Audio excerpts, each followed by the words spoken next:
ओम शांति।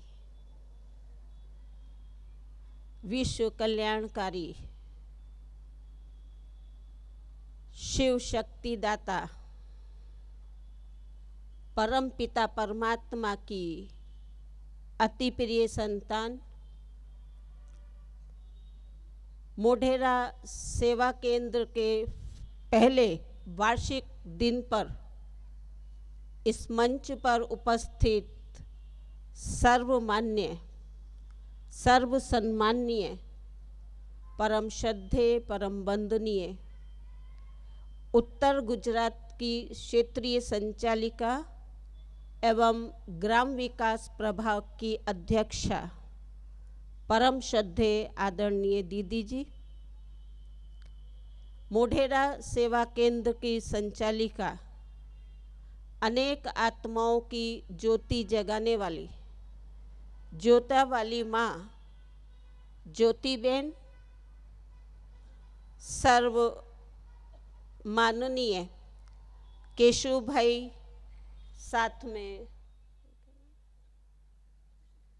अशोक भाई और हमारे अति अति अति नज़दीक, दिल से नज़दीक, भले कार्य क्षेत्र में बिजी होते हुए आप हर रोज ना भी आ सकें, लेकिन अपना संपूर्ण सहयोग देने वाले हमारे भ्राता डाया भाई, अजीत भाई जो योगा टीचर हैं, क्योंकि फिजिकल एक्सरसाइज ये भी एक प्रकार का योग ही है।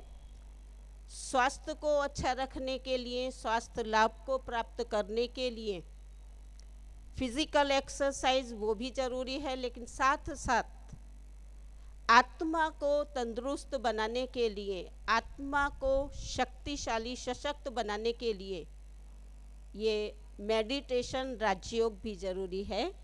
तो ऐसे अजीत भाई शारीरिक योगाचार्य और सभा में उपस्थित सभी ब्रह्मा कुमार भाइयों और ब्रह्मा कुमारी बहनों, सर्व माताएं एवं बच्चे,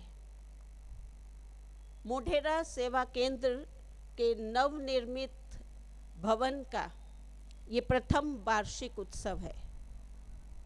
आज से 17 वर्ष पूर्व वीआईपी नगर सोसाइटी के अंदर सेवाओं के निमित्त ज्योतिबेन का यहाँ आना हुआ।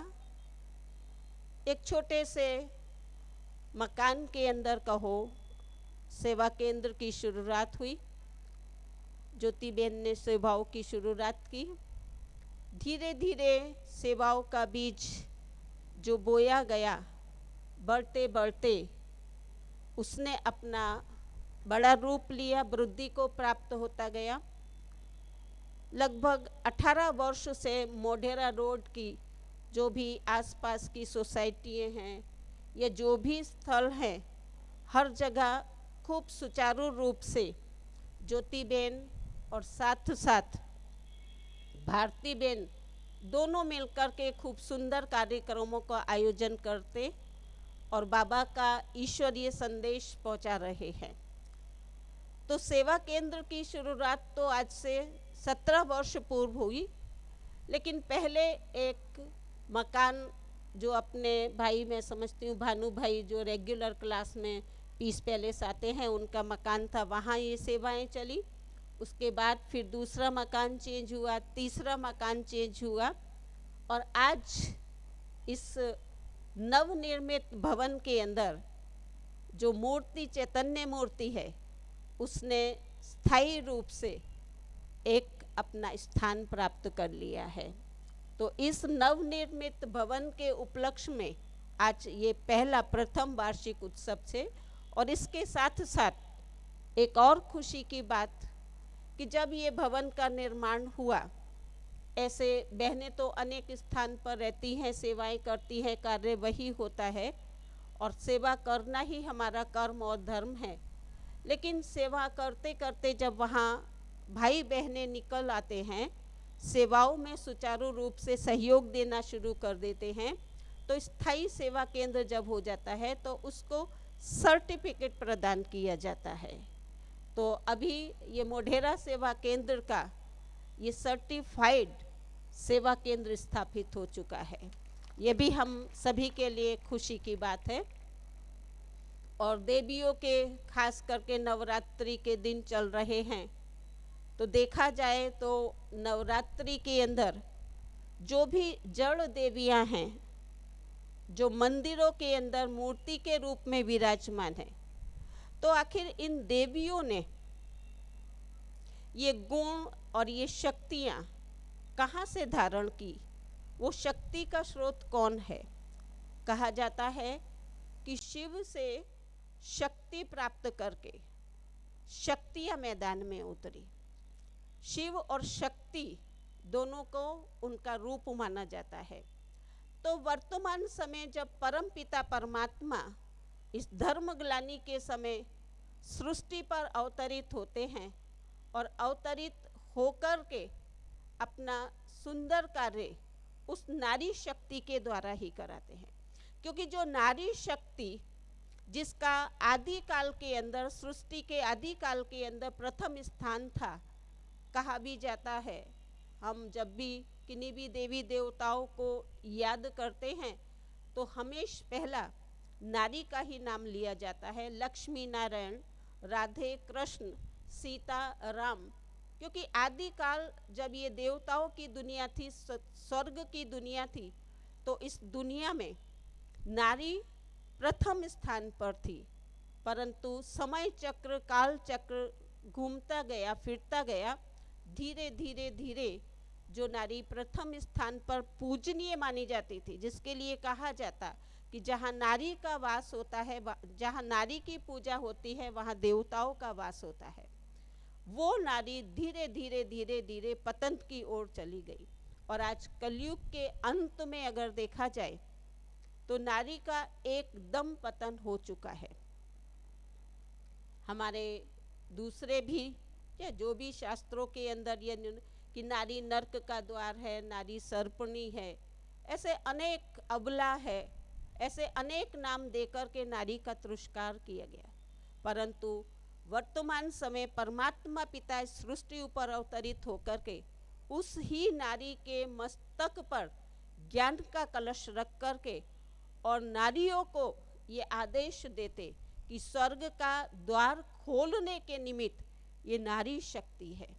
क्योंकि नारी तो नारायणी है, नारी जगेगी तो जग जगेगा, नारी जागे तो जग जागे, ऐसी स्मृति दिला करके पुनः परमात्मा पिता इन चैतन्य देवियों के द्वारा जो नरक की दुनिया है, कलयुग की दुनिया है, उसका विनाश करा करके नई दुनिया का, सतयुगी दुनिया का स्थापना का कार्य इन नारियों के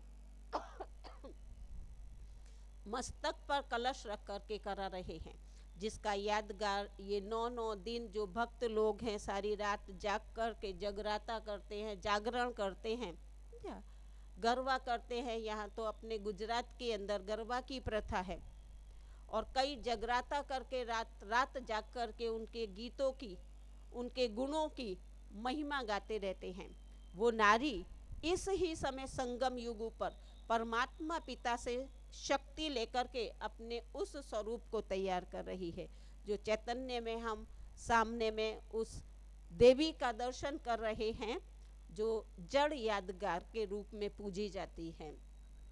और उसके बाद में आता है फिर दशहरा, क्योंकि 9 दिन के बाद में 10वां दिन हम दशहरा मनाते हैं। तो दशहरा भी क्या है, रावण का हम दहन करते हैं।